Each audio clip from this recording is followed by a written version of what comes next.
आप सबके साथ हो। हाँ, यीशु नासरी के लिए जोरदार तालियां बजाएंगे, एक बार फिर से जोरदार तालियां बजाएंगे। और आज कलाम मुकद्दस में से मत्ती रसूल की मार्फत लिखा गया अंजील बयान, उसका 8वां बाब, उसकी 23वीं आयत मुकद्दसा से 27वीं आयत मुकद्दसा देखेंगे। मत्ती रसूल की मार्फत लिखा गया अंजील बयान, उसका 8वां बाब, उसकी 23वीं आयत मुकद्दसा से 27वीं आयत मुकद्दसा तक।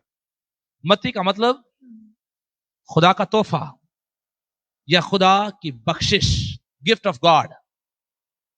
आमीन आमीन। और मत्ती रूह कुदस की रहनुमाई में यहां पर यह बताता है 23वीं आयत, जब वो कश्ती पर चढ़ा तो उसके शागिर्द उसके साथ हो लिए, और देखो जी उन्होंने पास आकर उसे जगाया और कहा, ए खुदावंद हमें बचा, हम हलाक हुए जाते हैं। उसने उनसे कहा, ए कम इत्कादो, डरते क्यों हो? तब उसने उठकर हवा और पानी को डांटा और बड़ा अमन हो गया। और 27वीं आयत, और लोग तअज्जुब करके कहने लगे, ये किस तरह का आदमी है कि हवा और पानी भी इसका हुक्म मानते हैं। कलाम मुकद्दस का पढ़ा और सुना जाना हम सबके लिए बाइस से बरकत हो। आमीन। किताब मुकद्दस के पढ़े और सुने जाने के वसीले से हम बरकत पाएं। आमीन। यहां पर इसका जब टाइटल में और आप देखते हैं तो यहां पर टाइटल है, यीशु तूफान को थमा देता है। यीशु तूफान को थमा देता तूफान को थमा देता है। और फिर यही वाकया जो है मुझे और आपको मरकस की अंजील 4थे बाब में भी नजर आता है, और जब मैं और आप लूका की अंजील देखते हैं तो उसके 8वें बाब में भी नजर आता है। और इस बात को खुदावंद मेरे और आपके सामने रखता है कि मैं और आप आज इससे क्या सीख सकते हैं। और यहां पर गौर करिए, यहां पर बाइबल मुकद्दस फरमाती है, जब वो कश्ती पर चढ़ा, जब वो कश्ती पर चढ़ा, किसकी बात हो रही है? ये यीशु मसीह की बात हो रही है कि यीशु मसीह जब कश्ती पर चढ़े, और जब यीशु मसीह कश्ती पर चढ़े तो उसके शागिर्द उसके साथ हो लिए, उसके शागिर्द उसके साथ हो लिए। और यहां पर मैं आपको कहना चाहता हूं, यीशु मसीह जिस तरफ जाए, या यीशु मसीह जिस तरफ मुझे और आपको ले जाए, मुझे और आपको यीशु के साथ जाना है। आमीन। आमीन। आमीन। ऊंची आवाज में आमीन। अपने अपने रास्ते, नहीं करनी, अपनी अपनी मनमर्जियां, नहीं करनी, अपनी अपनी पसंदा, नहीं करनी, अपने अपने तौर तरीके। यहां पर बाइबल मुकद्दस फरमाती है कि यीशु कश्ती पर चढ़ा, और जब यीशु कश्ती पर चढ़ा तो उसके शागिर्द जो हैं वो भी उसके साथ हो लिए, वो भी उसके साथ हो लिए। और यहां पर मैं आप सबको कहना चाहता हूं, जितने आप कहते हैं कि मैं यीशु का शागिर्द हूं, उनके लिए यह जरूरी शर्त है कि वो यीशु के पीछे हो लिए, वो यीशु के पीछे जाएं, जहां यीशु जाए वो उसके पीछे जाएं। और आपको याद है हमने सीखा था शागिर्द, शागिर्द अपने शाह के गिर्द घूमने वाला। शागिर्द क्या होता है? अपने शाह के गिर्द घूमने वाला, अपने उस्ताद के गिर्द घूमने वाला, दूर नहीं जाता। जो शागिर्द है वो सदा अपने उस्ताद के इर्द गिर्द रहेगा, वो सदा अपने उस्ताद के आसपास रहेगा, अपने उस्ताद से दूर नहीं जाएगा। और जितने अपने उस्ताद के पास रहते हैं फिर वो कभी किसी चीज के मोहताज नहीं होते। और स्पेशली यीशु जब मेरा और आपका उस्ताद है, और जब मैं और आप यीशु के इर्द गिर्द रहेंगे तो फिर मैं और आप हर तरह की लानतों पर, मुश्किलात पर, परेशानियों पर, गुनाह पर, मौत पर गलबा पाकर हमेशा हमेशा कसरत की जिंदगी गुजार सकेंगे, आमीन, बरकत वाली जिंदगी गुजार सकेंगे। आमीन, आमीन। आमीन। अब यीशु कश्ती पर चढ़े हैं, और यीशु के कश्ती पर चढ़ने के बाद उसके शागिर्द जो हैं वो भी उसके पीछे हो लिए हैं। आज बाइबल मुकद्दस में से मैंने और आपने सीखना है, यीशु जिस तरफ को जाए मुझे और आपको उसके पीछे जाना है। आमीन। बाइबल कहती है, अगर कोई अपनी सलीब उठाकर मेरे पीछे ना हो ले वो मेरा शागिर्द नहीं हो सकता। अपनी सलीब उठाकर मेरे पीछे। और जब मैं और आप पतरस का खत पढ़ते हैं तो वहां पर लिखा है, तुम सब इसलिए बुलाए गए हो क्योंकि मसीह यीशु तुम्हें मुसीबत उठाकर, दुख उठाकर एक नमूना दे गया, ताकि उसके नक्शे कदम पर चलो उसके नक्शे कदम पर। चलो। यीशु मसीह की जिंदगी मेरे और आपके लिए बेहतरीन नमूना है। यीशु मसीह की जिंदगी मेरे और आपके लिए बेहतरीन एग्जाम्पल है। और बेहतरीन एग्जाम्पल क्या है? वो मार खाकर मारता, वो गाली खाकर गाली देता, नहीं है। वो झूठ, वो गाली नहीं देता। नहीं देता, वो किसी का गला, वो लड़ाई नहीं करता। नहीं करता, वो करप्शन नहीं करता, वो गुनाह नहीं करता। और यहां तक उसने पाकीज़गी की जिंदगी गुजारी कि वो कहता है तुम में से कौन है जो मुझ में गुनाह साबित करता है? तुम में से कौन है जो मुझ में गुनाह साबित करता? और बाइबल कहती है कि वो तुम्हें नमूना दे गया है, वो तुम्हें नमूना दे गया है। वो मेरे और आपके लिए एग्जाम्पल बन गया है। और अब मैंने और आपने उसके नक्शे कदम पर चलना है। जैसा वो था मुझे और आपको उस जैसा बनना है। आमीन। आमीन आमीन। आमीन। आमीन। ये जरूरी है एक शागिर्द के लिए, एक फॉलोवर के लिए, एक बिलीवर के लिए जो यीशु मसीह पर ईमान रखता है। उसके लिए जरूरी है कि जैसा मेरा यीशु था मैं और आप भी उस जैसे हो जाए। आमीन आमीन। आमीन। आमीन। और शागिर्द के लिए कि यीशु ने सलीब उठाई, मुझे और आपको भी अपनी सलीब उठाकर उसके पीछे जाना है। मैंने एक स्टोरी सुनी और मुझे बड़ी अच्छी लगी। कईयों को सलीब उठाना बड़ा वजनी लगता है, कईयों को सलीब उठाना बड़ा वजनी लगता है। बड़ा वजनी लगता है। कईयों को मसीह के साथ चलना बड़ा दुख वाला लगता है। मसीह के साथ जिंदगी गुजारना बड़ा तकलीफ दे लगता है, क्योंकि मसीह च आके बड़ियां चीज़ां जड़ियां ने साड़ियां छुट जांदियां ने। मसीह च आके बड़ियां साड़ियां मन मर्जियां जड़ियां ने वो पूरियां नहीं होंदियां।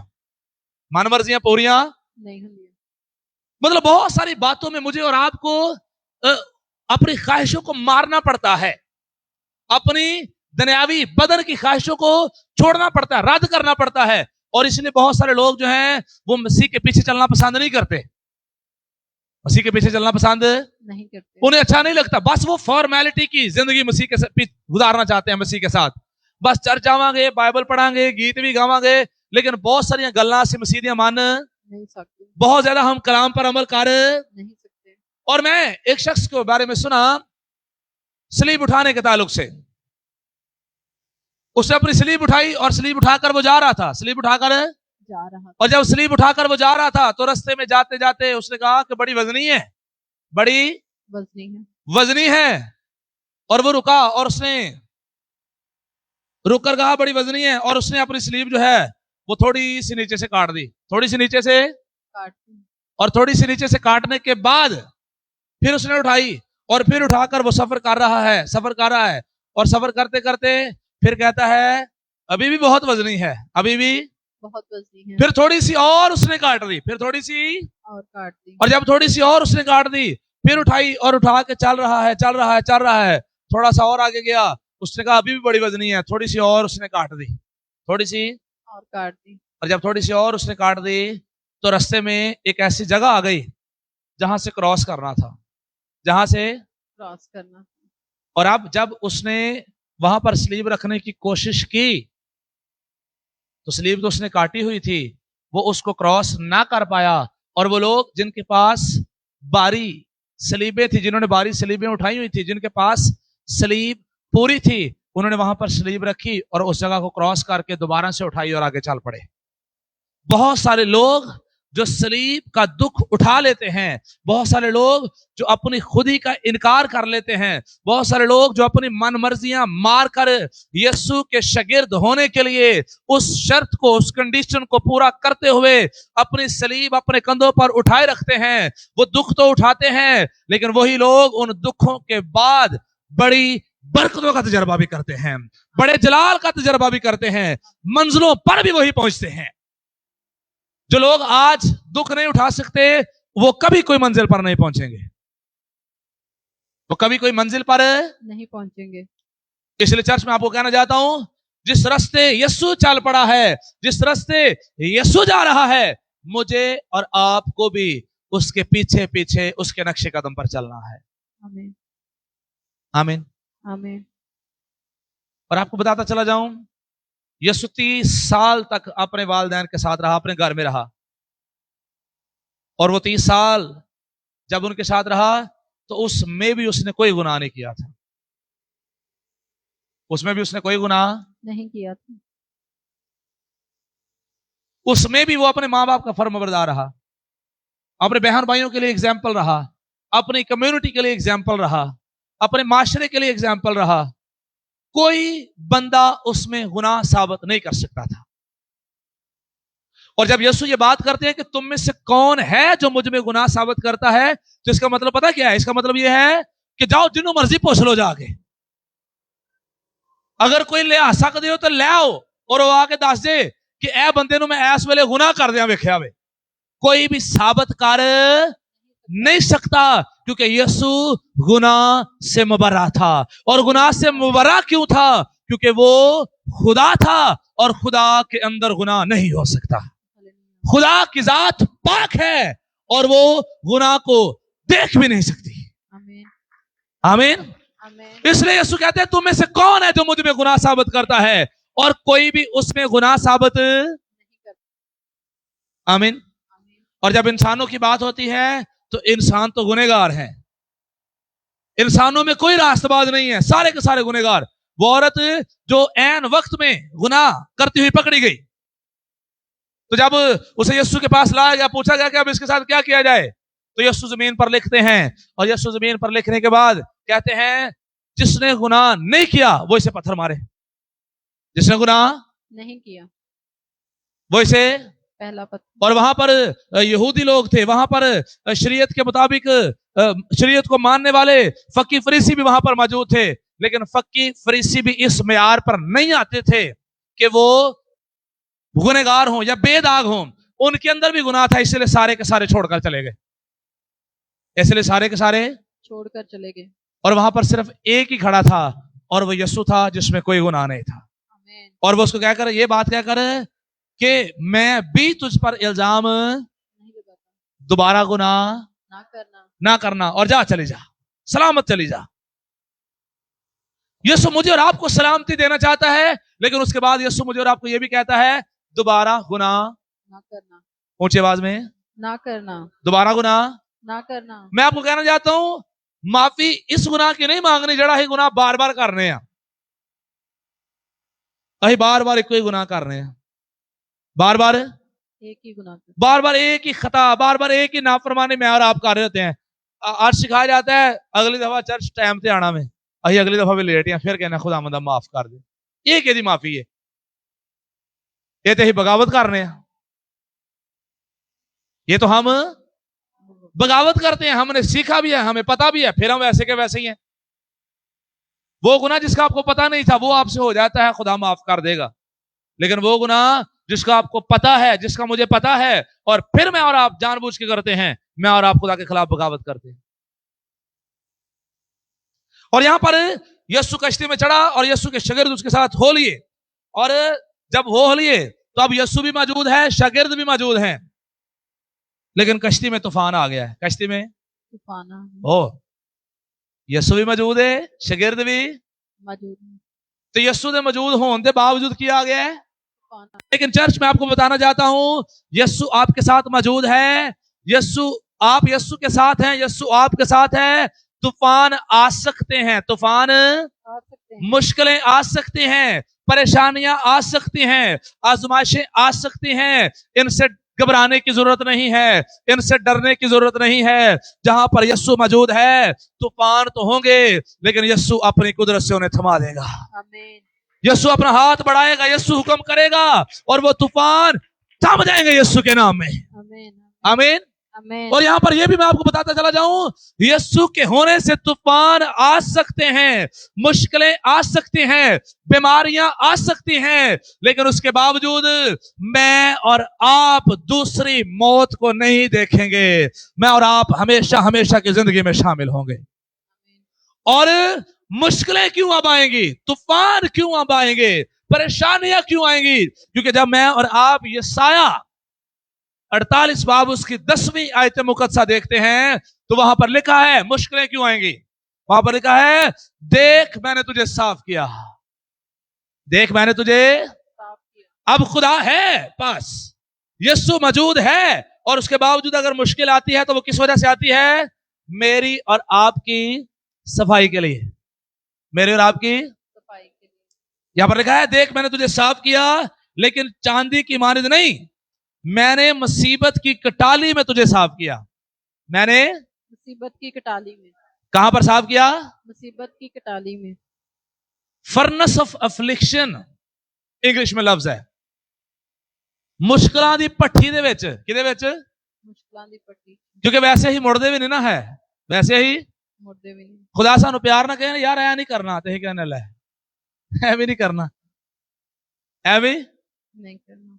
और जब मैं और आप फिर मुड़ते नहीं है तो खुदा मुझे और आपको मुश्किलों में से गुजारता है, मुसीबतों में से गुजारता है। और इसलिए तो ज़बूर नबी इसमें ये बात करता है, कहता है चंगी तरह धो के मेरी कार सफाई चंगी तरह धो के। और जब मैं और आप चंगी तरह सफाई करवाने आना है फिर सानू अकल आती है। आमीन। आमीन। लेकिन याद रखिए, ये जो मुश्किलें हैं, ये जो मुसीबतें हैं, इसका मतलब ये नहीं है कि यीशु ने मुझे और आपको छोड़ दिया है। ये जो मुश्किलें हैं, ये जो मुसीबतें हैं, इसका मतलब ये नहीं है कि यीशु हमारे साथ नहीं है। ये जो मुश्किलें हैं, ये जो मुसीबतें हैं, इसका मतलब ये नहीं है कि यीशु हमसे नफरत करता है। ये मुश्किलें, ये मुसीबतें मसीह यीशु के साथ होते हुए भी आ रही हैं, तो इसका मतलब ये है यीशु मुझे और आपको पाक और साफ कर रहा है, क्योंकि वो मुझे और आपको पाक और साफ करके, बेदाग करके ऐसी कलीसिया बनाकर जिसमें ना दाग हो ना दबाव, रुपए पैसे की कमियां आएंगी वो जाती रहेंगी, लेकिन मैं और आप यीशु में हमेशा शादमानी की जिंदगी गुजारते रहेंगे। उसमें कसरत की जिंदगी जो वो मुझे और आपको देने के लिए आया, वो जिंदगी जो है गुजारते रहेंगे। आमीन। मैं इसलिए आया कि तुम जिंदगी पाओ, और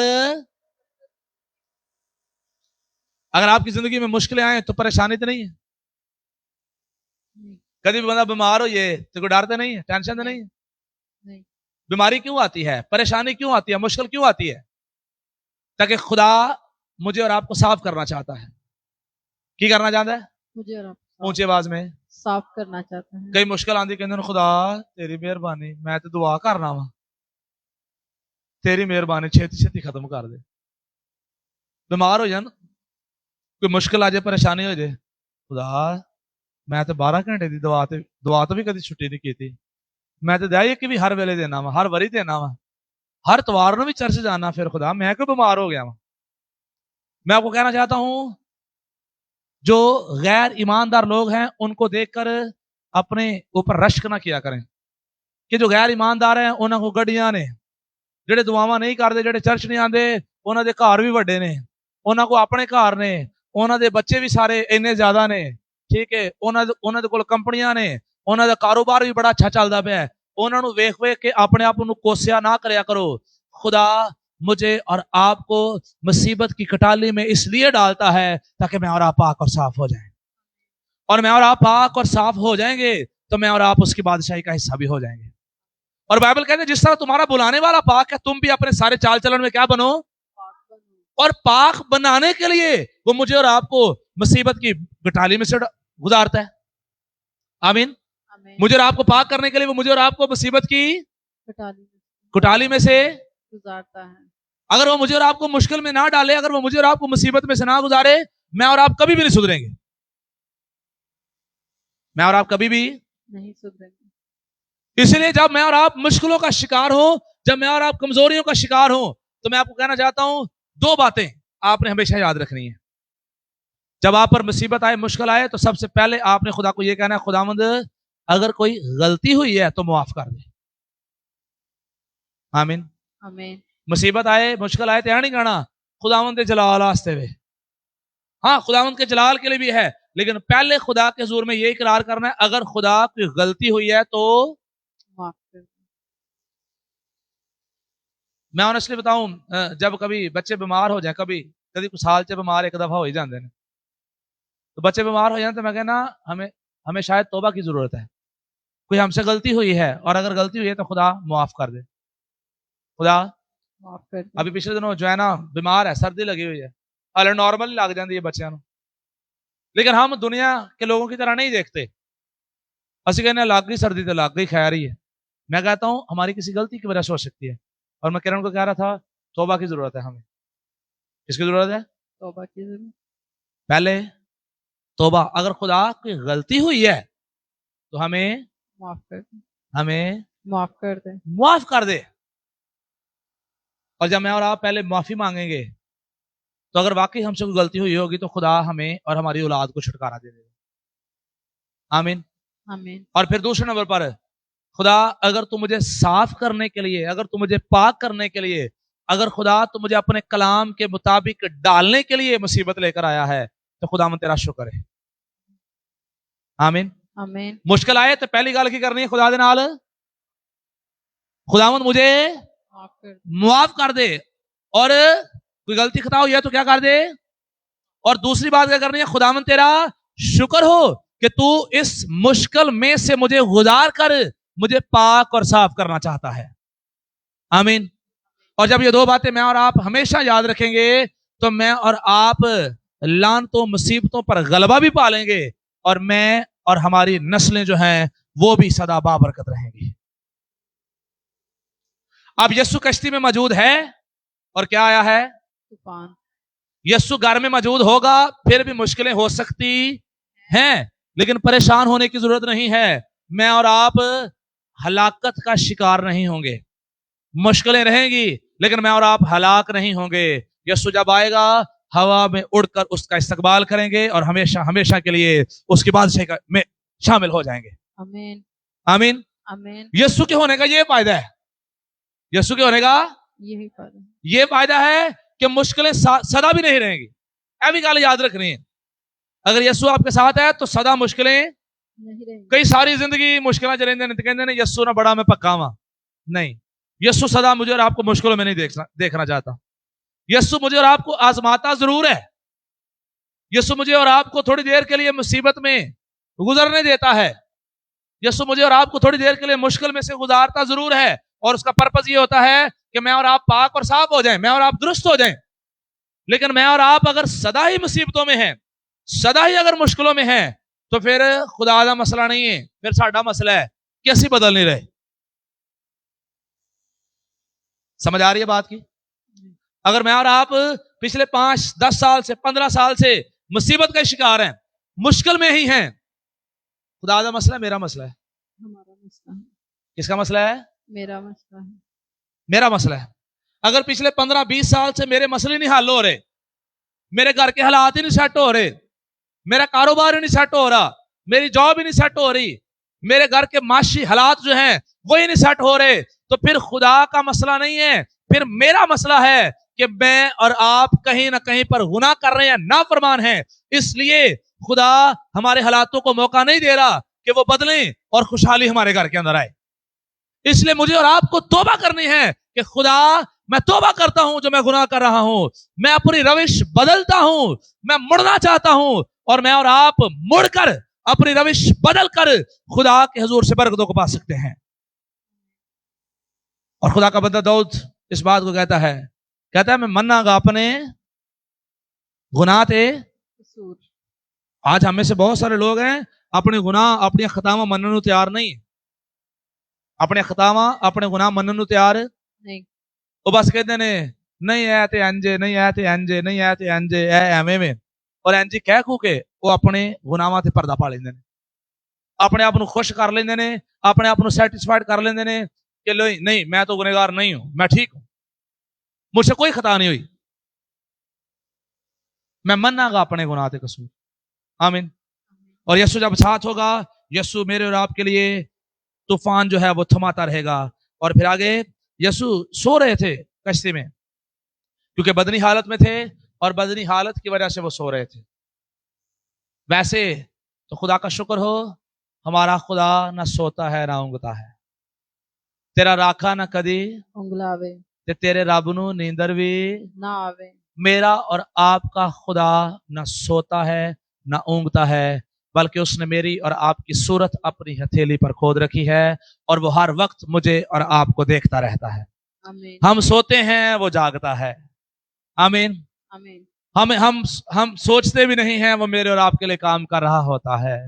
हम सो रहे होते हैं वो मेरे और आपके रास्ते बना रहा होता है, क्योंकि बाइबल में लिखा है वो अपने महबूब को नींद ही में अनायत कर देता है। आमीन आमीन। आमीन। लेकिन यहां पर ये यीशु की बदनी हालत थी और इसलिए यीशु मसीह सो रहे थे।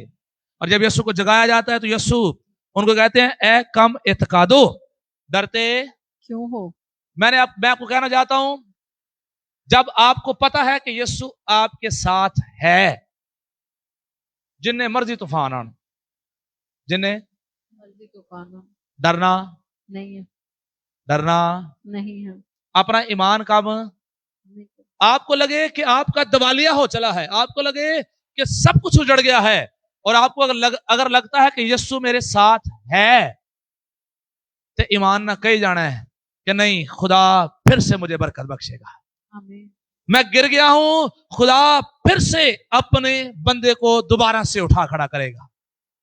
आमीन। आमीन। आपने और मैंने बोलते रहना है, बोलते रहना है कि खुदा मुझे बरकत देगा, खुदा मुझे सरफराज करेगा, खुदा मुझे बढ़ाएगा, खुदा मुझे तरक्की बख्शेगा, खुदा मेरी कमियों को पूरा करेगा, खुदा मेरा हरावल और चंडावल है, खुदा मेरा मददगार है, खुदा मेरा प्रोवाइडर है, खुदा मेरी जिंदगी का नूर है, खुदा आफताब सदाकत है, उसकी किरणों से शिफा निकलेगी और मेरी जिंदगी के सारे काम जो है वो सुधरना शुरू हो जाएंगे।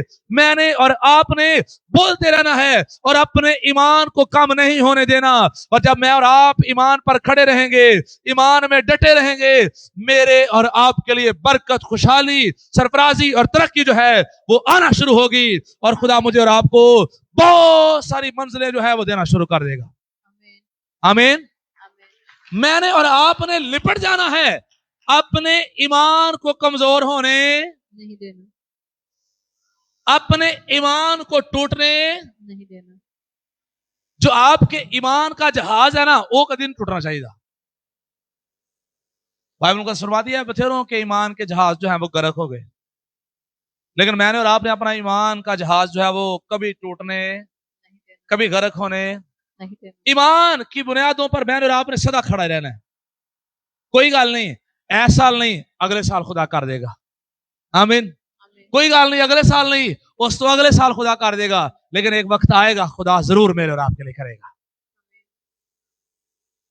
आज नहीं तो कल सही, कल नहीं तो परसों सही, लेकिन वो दिन आएंगे जो मसीह के मानने वाले हैं, उनके लिए बरकत, शदाबी और तरक्की जो है वो जरूर जारी होगी। आमीन।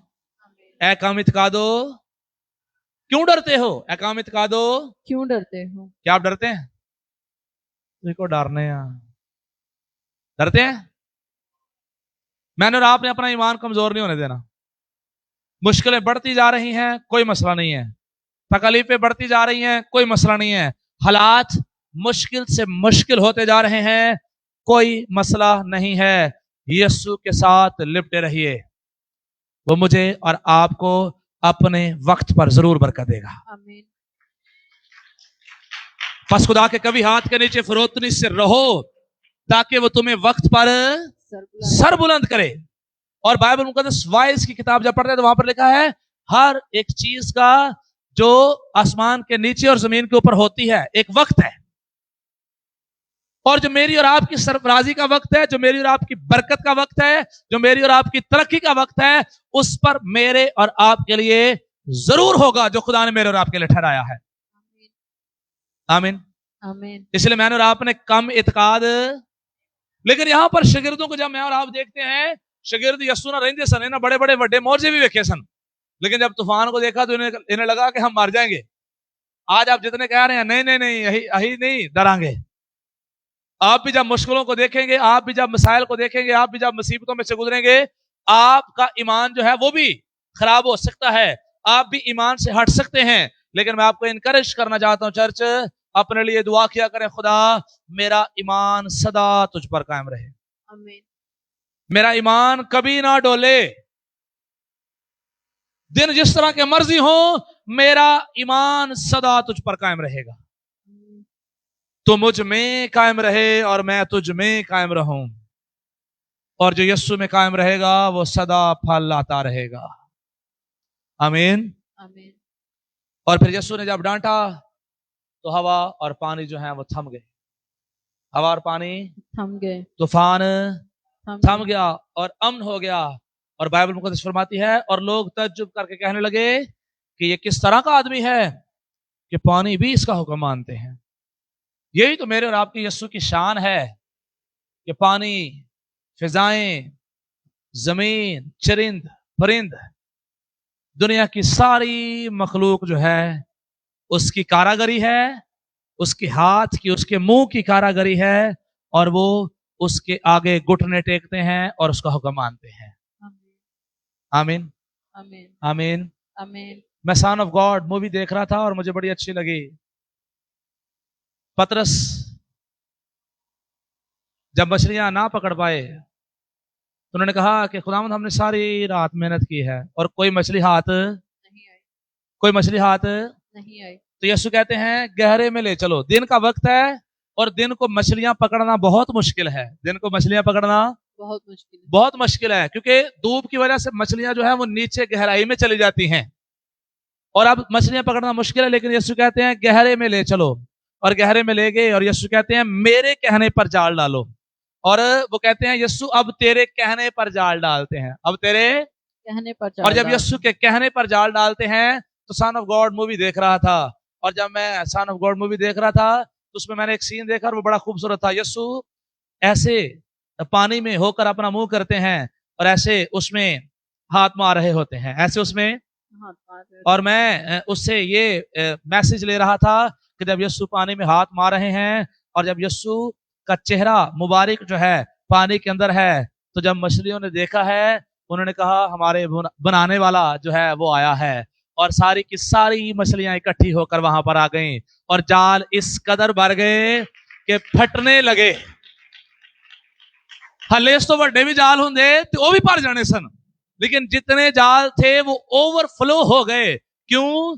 क्योंकि मछलियों का बनाने वाला आज कश्ती में मौजूद है और वहां पर उसके कहने पर जाल डाला गया है। जहां पर यीशु है तूफान है, मुश्किलें हैं, कमियां हैं, लेकिन मुझे और आपको बरकत पाने से कोई नहीं रोक सकता। आमीन। सारी दुनिया यीशु के ताबे है। हर एक घुटना यीशु के आगे झुकता है, खा आसमानियों का हो, खा जमीनियों का हो, और खा दुनिया के अंदर कोई भी चीज है, सारी चीजें यीशु के सामने झुकती हैं। आमीन। आमीन। आमीन। इसलिए परेशान होने की जरूरत नहीं। टेंशन लेने की जरूरत नहीं। मुश्किलों को वेख के हिम्मत हारन की जरूरत नहीं। यीशु है बस काफी है। यीशु है ते बस काफी है।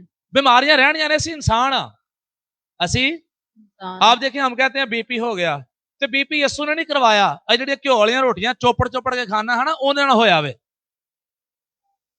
बीपी यीशु ने ਇਹ ਜਿਹੜੀ ਚੋਪੜੀ ਰੋਟੀ ਤੋਂ ਬਗੈਰ ਤੁਹਾਡਾ ਗੁਜ਼ਾਰਾ ਨਹੀਂ ਹੁੰਦਾ, ਇਹ ਉਹਦੇ ਨਾਲ ਹੋਇਆ ਜੇ।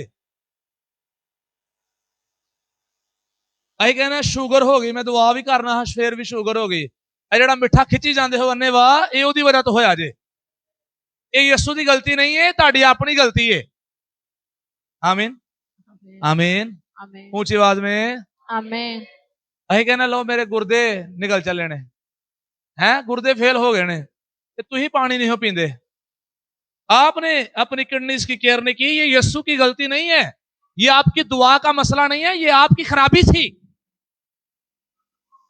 हम कहते हैं पेट की बीमारियां शुरू हो गई हैं, पेट की खराबियां शुरू हो गई हैं। क्यों शुरू हो जाती हैं? क्योंकि अही अद्धी अद्धी रात को खाना खाने हैं।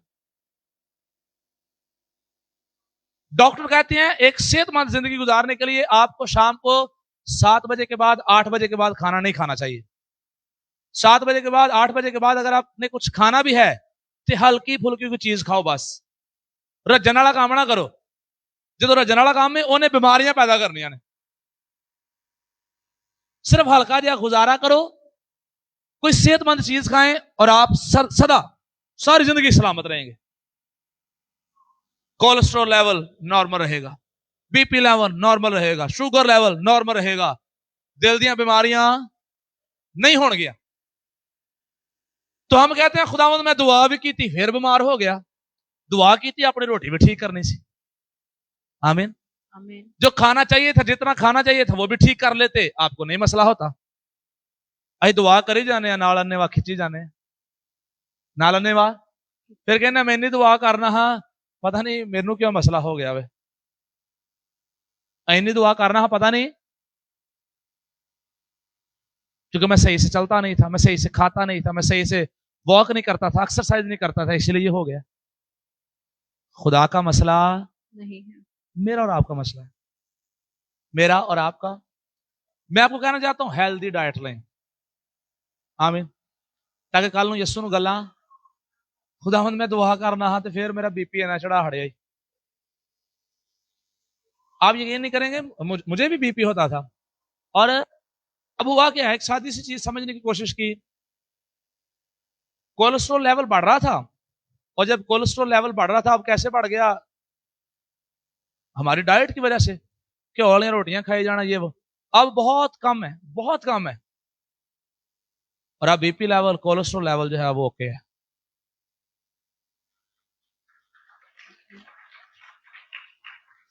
तो क्या मैं चाह रहा हूं आपको कि ये हुण यसू ने आके तुहाडे कोल घ्यो वाली रोटी चुकनी है कि नहीं, इहदे नाल तेरा बीपी वध जाना है, ये तो तुसीं आप ही कहना कि मेरे से घ्यो वाली रोटी ना बनाओ, मैं नहीं खानी है, आमीन। तो बड़ी सीधी सी बातें हैं, आए उन पर अमल करें और सेहतमंद जिंदगी गुजारें, अच्छी और बाबरकत जिंदगी गुजारें, आमीन। खुदा तो मेरे और आपके लिए सब कुछ ठीक करना चाहता है, और खुदा चाहता है कि मैं और आप सलामती की और बरकत की जिंदगी गुजार सकें। काम असी करना है, फैसले असी करने ने, आमीन। आए अपनी आंखें बंद करेंगे और हम दुआ करेंगे। हालेलुया।